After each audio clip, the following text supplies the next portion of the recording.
বড়ো শান্তি চুক্তিত আজি পঞ্চমটো বছৰ অতিক্ৰম কৰিলে। যোৱাকালি আমি 5টা বছৰ অতিক্ৰম কৰিছিলোঁ। বড়ো শান্তি চুক্তিয়ে বড়োলেণ্ডলৈ স্থায়ী শান্তি লৈ আহিছিলে, প্ৰগতি আৰু বিকাশৰ এক নতুন ভেটি নিৰ্মাণ কৰিছে। আজিৰ এই গৌৰৱময় দিনটোত বড়ো শান্তি চুক্তিৰ ৰূপকাৰ প্ৰধানমন্ত্ৰী নৰেন্দ্ৰ মোদী আৰু এই শান্তি চুক্তিৰ নায়ক অমিত শ্বাহ ডাঙৰীয়া আৰু এই শান্তি চুক্তিৰ প্ৰধান ঘটক বা প্ৰধান যি উপাদান নিখিল বড়ো ছাত্ৰ সন্থা NDFB মই আন্তৰিক অভিনন্দন আৰু ধন্যবাদ জনাইছোঁ।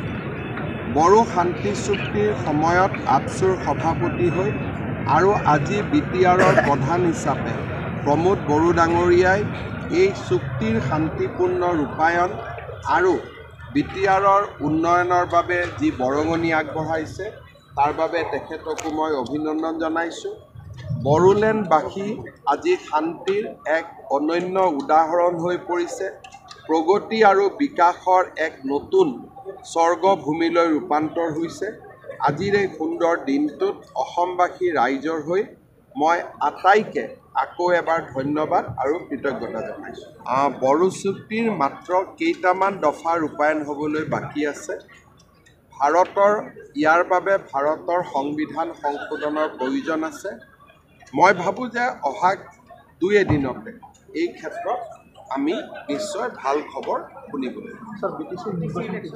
BTCৰ নিৰ্বাচন আমি ছেপ্টেম্বৰ মাহত অনুষ্ঠিত কৰিম।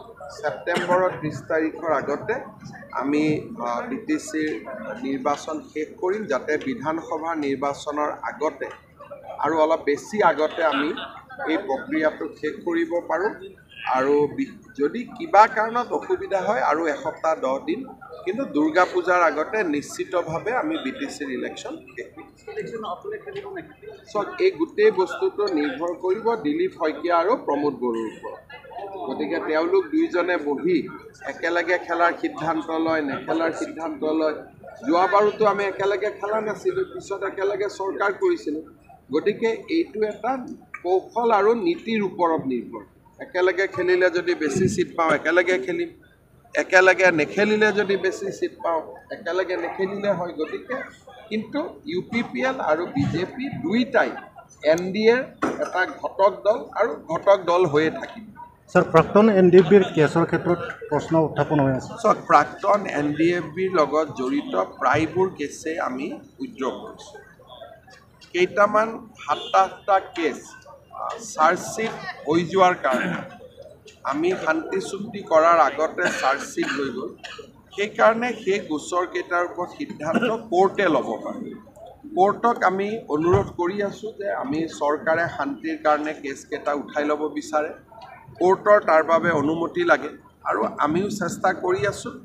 আৰু 7-8টা গোচৰ NIAৰ পৰা আমি অসম চৰকাৰলৈ আনিবলৈ চেষ্টা কৰি আছোঁ, যাতে গোচৰকেইটা কোৰ্টত থাকিলেও পৰিচালনা যাতে অসম চৰকাৰে কৰিব পাৰে আৰু তাক যাতে আমি শান্তিৰ স্বাৰ্থত লৈ যাব পাৰোঁ। অলপ লাহে লাহে মানে যিখিনি প্লেন ইয়াতে আহিছিল তেওঁলোকে উইথড্ৰ কৰিলে, নতুন প্লেন এতিয়া ভাৰত চৰকাৰে দিছে, কিন্তু ব্যক্তিগত খণ্ডৰ বিমান অনাৰ বাবে আমি চেষ্টা কৰি আছোঁ। স্যাৰ, গাহৰি বজাৰখন যি বহিৰাগত কোম্পানী গতাই দিয়া, এইবিলাকতো মই শুনা নাই। ক'ৰ পৰা বহিৰাগত কোম্পানী গতাই দিয়া, এইবিলাক ক'ৰ পৰা আহিলে, কেনেকৈ আহিলে, কি তাৰ বুনিয়াদ কি, মইতো নিজেও নাজানো। এইটো মই মুখ্যমন্ত্ৰী, মোৰ ওচৰত খবৰ নাই, বাকী চবৰ ওচৰতে খবৰ আছে। স্যাৰ, অৰুণোদয়ৰ সংখ্যা আৰু বঢ়াব। অৰুণোদয়ৰ সংখ্যা 40 লাখ হ'ব। গতিকে ইয়াৰ BTRৰ চিলেকশ্যনৰ কাম আৰম্ভ হোৱা নাই, অহা মাহত কৰিম। বাকী জাগাত ইতিমধ্যে চিলেকশ্যনৰ প্ৰক্ৰিয়া চলি আছে। কংগ্ৰেছৰ সভাপতি মল্লিকাৰ্জুন খাৰ্গে যিটো মহাকুম্ভ মেলাক লৈ তেওঁ মহাকুম্ভ মেলাক লৈ প্ৰতিক্ৰিয়া দিছে, কিন্তু হজক লৈ তেওঁ প্ৰতিক্ৰিয়া দিব পাৰিব। যিহেতু আপুনি হজক লৈ প্ৰতিক্ৰিয়া দিয়াৰ সাহস নাই, তেতিয়াহ'লে কুম্ভক লৈও প্ৰতিক্ৰিয়া দিব নালাগে। হিন্দু মুছলমান সকলো একেলগে থাকিব লাগে।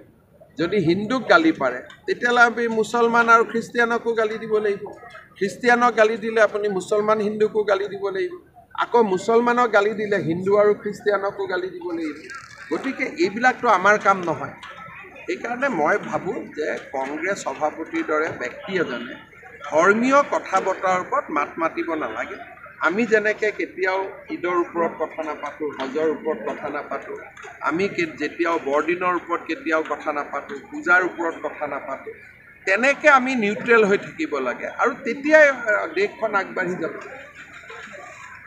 Thank U